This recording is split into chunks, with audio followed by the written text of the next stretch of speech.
Hi guys, it's Carissa, and I'm sorry. I have no business making a video right now. I'm exhausted.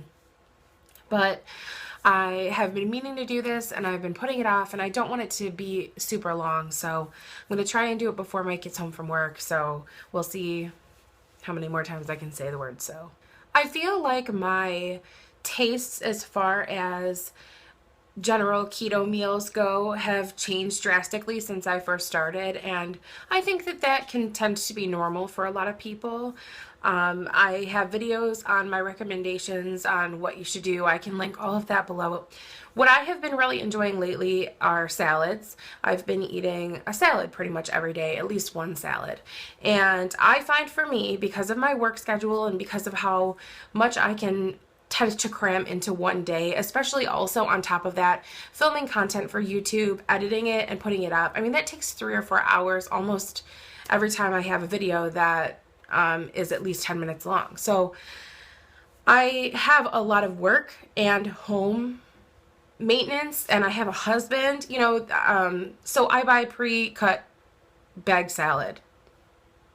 I feel like that's really taboo, but it's obviously sold for a reason. People obviously enjoy it, and it takes a lot of the work out of it. And honestly, if I buy just a big head of romaine, I end up feeding it to my tortoises or my chickens because I know they love it and it's ready to go for them. So I've been doing a lot of that. I have been just making different kinds of salads, just a quick little bowl. And sometimes if I feel like I don't have time to sit and actually eat a salad, I will put it in a low carb tortilla and eat it that way. I've taken pictures of my food for the last several months, just here and there when I think of it. I can't tell you how many times I have intentions to take pictures of my food and I remember it as I'm cleaning my plate. And I've said it to Mike at restaurants, at dinner, just all different points in my life. I completely forget to take a picture. But I have compiled a few pictures here and a list of some of the things I've been eating more recently. Some of it is a little bit different from what I've been eating in the past, and I think that it's always helpful to share this with other people. As I've said before, my tastes are different than yours. Some people would want to have steak every day or bacon every day, and I'm not a huge meat eater. So unfortunately, it has been discontinued, but I think it's probably because it was a little higher on the carb side, but it's probably more for people who are in a maintenance phase. But Atkins brand did have penne pasta that I used to use I bought several boxes of it, and it is still available like on Nutrition.com and different online websites, but it probably won't be for much longer. But I would make that and either make my own macaroni and cheese with it or use Alfredo sauce or low carb pasta sauce and just eat a tiny bowl of that whenever I was craving pasta. Luckily, even though I used to love pasta years ago, I don't crave it very often anymore, so I'm very lucky in that respect. I also do, I mentioned the low carb tortillas. I do get the Mission brand, and I buy those at Target. So if you have a Target, you should be able to find them. They're great because they taste very similar to flour tortillas, and other brands of low carb tortillas taste like Play-Doh to me. So I am not a fan of any other brand of low carb tortilla that I've tried other than these. And they're great. I wrap salads in them. You can use them instead of, if you don't have hot dog buns, you can, because when I was a kid, I used to eat hot dogs and flour tortillas. I was weird. You can make tacos, burritos, quesadillas. I love making quesadillas. I sometimes take refried beans, a little bit of refried beans, and the carb count in those varies vastly between brands, so you have to check the different brands or make your own, do your own thing, whatever you prefer. But I will put some refried beans in a pan and a little bit of cheese, and then I'll put them in a flour tortilla and then just lightly grill it on each side and a little bit of like oil spray in a pan on the stove and eat that. I don't know what that's called, if there's a name for that. In an effort to like avocados, I still don't like avocados.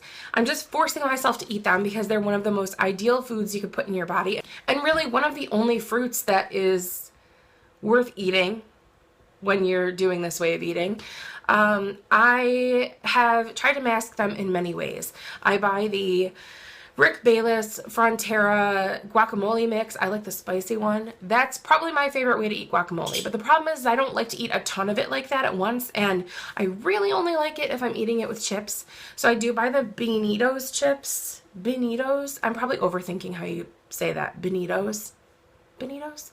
They are made with white and black beans, and they do have some that are nacho cheese flavored. You can usually have a decent amount of those with guacamole without going too crazy with your carbs. Other than that, I also have tried to make pudding with it, which is okay, but it just feels like a lot of work and a lot of cleanup, pulling out my food processor and all that.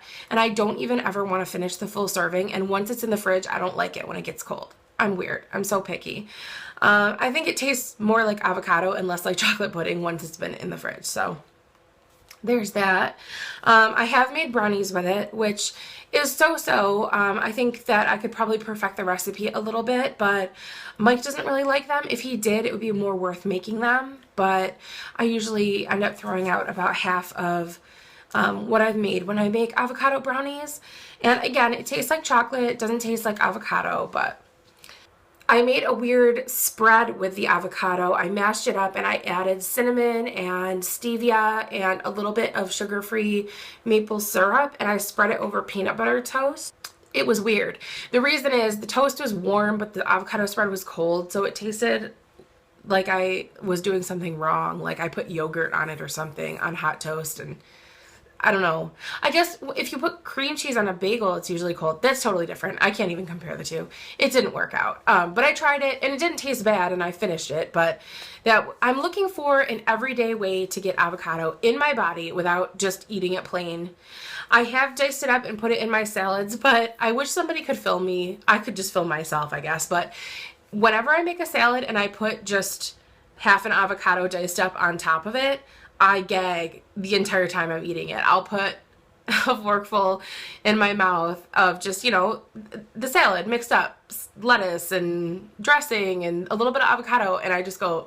Pepperidge Farm makes an awesome low-carb bread. It is the best quality, best tasting, and longest lasting low-carb bread I have ever had without having to get one that's like the gluten-free breads that you put in the freezer.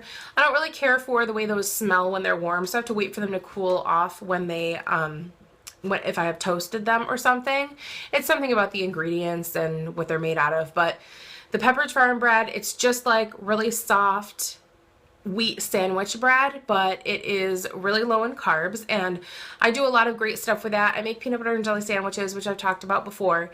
My new favorite thing to do with it is make French toast, and I will make a big batch of it ahead of time and stick it in the freezer so I can take a couple pieces out here and there and have it, you know, a couple pieces for dinner or whatever, and that has worked out really nicely. I have to do that again. I just get lazy.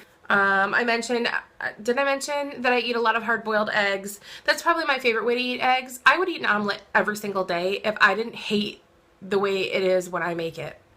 And I don't think there's anything wrong with it, but as soon as I have made it, it grosses me out. I think it's like I've seen too much. That's why I can't cook meat. I was so anti-meat for so many years and didn't eat it at all. And now that I'm, you know, occasionally incorporating it into my diet, if I have made it, I've seen too much. I know too much. And I can think about every little gizzard of fat and blood spot that I saw, and I just don't want to eat it. So I think that's what happens with eggs. We do have chickens, so I try to find ways to use eggs, but we give away most of them. But hard boiling is definitely my favorite way to do it. They last a good amount of time that way. I'll eat them by themselves. I will make just like a little cold plate with pickles or olives and cheese and hard boiled eggs, and maybe I'll make cheese chips or something like that. Popcorn is okay in moderation in small amounts, and I do miss it sometimes. I used to eat it a lot. That was something that Mike and I have always really loved, is popcorn. And I'll usually just have a cup or less of that, and I'll use a measuring cup when I scoop it out. And sometimes I'll have it with other things, and it's just nice to have something that's a little bit crunchy, because I know that sometimes you miss crunchy things when you are eating a diet like this. I have also had saltine crackers. I'll have 3 or 4 of them, or however many I want, a small amount depending on what I've eaten the rest of the day. You know, you work these things in.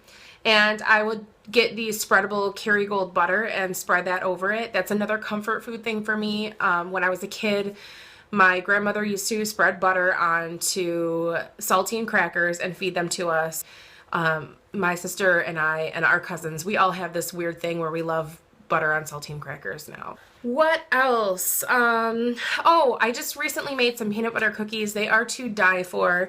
It's a really nice treat. And sometimes in the morning for breakfast, I want something naughty, you know, like I was never a big donut eater, but I want something in that vein, like a muffin or something like that. And I found a recipe for peanut butter cookies. It is 1 cup of peanut butter, a tablespoon of vanilla, 1 egg, and a cup of sweetener, so like granulated Splenda or something like that. And that's a nice treat to have on hand, to have, you know, if you're getting that like afternoon snacky feeling, to have a couple of those with a bottle of water, it's great. And other than that, I haven't eaten out much, but my sister and I went to Chipotle a couple of times, and I would get the burrito bowl with no rice, so, or was it a salad? Whatever, the thing is, container, and you get the lettuce. I don't get beans or rice, and I would just get chicken, sour cream, and cheese, because honestly, that's dreamy to me. I love that combination. I'm boring when I used to get subs too. I would be like turkey, cheese, and lettuce, and you know, like I was just very boring. So I will order one of those. It's been a while, but we did it a couple of times and it was great. And what I did was I brought 2 of those low carb tortillas, and we just sat in the restaurant, and I would portion out some of what was in the bowl into a tortilla and would eat it that way. Delicious. It's wonderful. It's a nice occasional treat if you decide you're going to go out to dinner.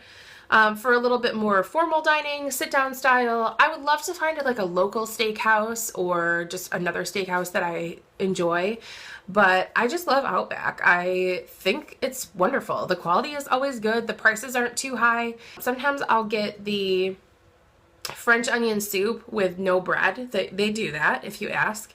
And I don't eat the onions because I don't like the texture of onions, but I would just drink the broth. Love that. And I will either get the Alice Springs chicken with double broccoli as a side. You can add a lobster tail to that if you wanted to have lobster tail. You can also just get the dish with 2 lobster tails, or the steak and lobster tail, because I'm not a huge steak fan, but if I'm going to eat steak, I will eat it there because it's usually good. Only once have I gone and the steak kind of grossed me out, and Mike ended up eating it. So I know that might sound like a waste, but that's totally me, and I wish I could change that about myself, but that's just who I am. Because sometimes that steak is so good and I'll eat the entire thing and not care. But I definitely think there was at least one time where I was like, ooh, that wasn't the steak. So I think that covers everything that I have pictures of.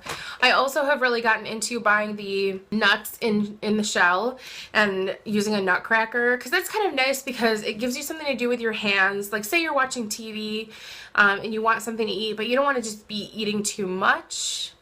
I don't know. My grandma used to always have like a dish of nuts. Didn't everybody's grandma, right? And I'll crack those and eat those. Usually pecans and walnuts. Those are my main favorite. I also have been buying these almonds from Wegmans. I like this little cup here because I just keep it at my desk at work, and I'll take out a small handful of almonds if I am feeling hungry. Sometimes just 5 or 6 of these does the trick. You know, I usually always have some kind of big old bottle of water or something. I have been drinking coffee, but not as much as I did before I got pregnant, because I stopped then, and now I just don't really have a taste for it, especially now that it's getting warmer outside. I will definitely have iced coffee, but not bulletproof coffee because it's too much work. Usually I will just have, what I've been doing is Atkins makes, I've probably mentioned them before, Atkins makes protein shake type drinks. I don't have one on me to reference it, but they have coffee flavored ones or ones with coffee in them. And I would get like the caramel ones or the mocha. There's also a milk chocolate, and use half of that with like a 6-ounce cup of coffee and a couple ice cubes. And it tastes just like an iced coffee that you would go buy, you know, like at a restaurant or at a coffee place. And then I'll just they're really nice convenient packages, so you can just close the cap and stick it back in the fridge, and then I'll have the rest of it the next day. It's so incredibly rare that I have 2 cups of coffee in a day, but if I did, that's a nice easy way to do it. I have just been trying to cut out processed food a little bit, but as I've mentioned in the past, I feel that until I've lost the first 100 pounds, I'm more concerned about just getting to that point. That's my goal eventually. I'm not trying to be too hard on myself or too restrictive because I know that that's where I will fail. I do still have at least one cheat meal a week. Sometimes, just like before, sometimes it is, and when I say before, I mean before the pregnancy thing that just happened, because I was doing really well until that until that happened. And then when that did, I was just eating my feelings all the live long day. So Mike and I had lots of really disgusting meals. Of sadness during that period of time. But we felt so crummy that we couldn't wait. We felt crummy emotionally and also physically. We were actually making things worse by eating emotionally and having things like pizza and what else did we have? We would like go out for ice cream and stuff like that. So we were actually making things worse, but that's just what we felt like we wanted to do at the time. So when I say before, that's what I'm mentioning, or that's what I'm referencing. But lost my train of thought. I did make muffins that I consider to be kind of a fail because, and I can link the recipe below if you want to try them. The first time I went to make them, I realized I forgot to buy blueberries and they were supposed to be blueberry muffins. I had one frozen banana in my freezer, so I took it out and I put it in with a bunch of walnuts and I tried to make banana walnut muffins. But I think that I definitely needed at least a banana and a half or a little more sweetener because they tasted really bland. And I really don't like almond flour, but I'm learning that I think I like coconut flour even less than almond flour. There's something that grosses me out about it, the consistency and the smell when I eat it. Boy, I sound like such a food complainer, don't I? I do have texture issues, and really I have no no-nos in my life other than avocados and onions. So today I tried to do the blueberry version of those muffins, and I think it's the almond, or I keep saying almond, I think it's the coconut flour that's really grossing me out. The reason I liked the recipe so much was because it uses 6 eggs. So I get to use up eggs that way because I have so many around. So that is it. Good luck to all of you who are starting, and congratulations to all of you who have been hitting weight loss goals. It is so exciting and inspiring to see that kind of stuff. It's just great to be around it. It's very encouraging. So thank you very much, guys. I will talk to you soon. Bye.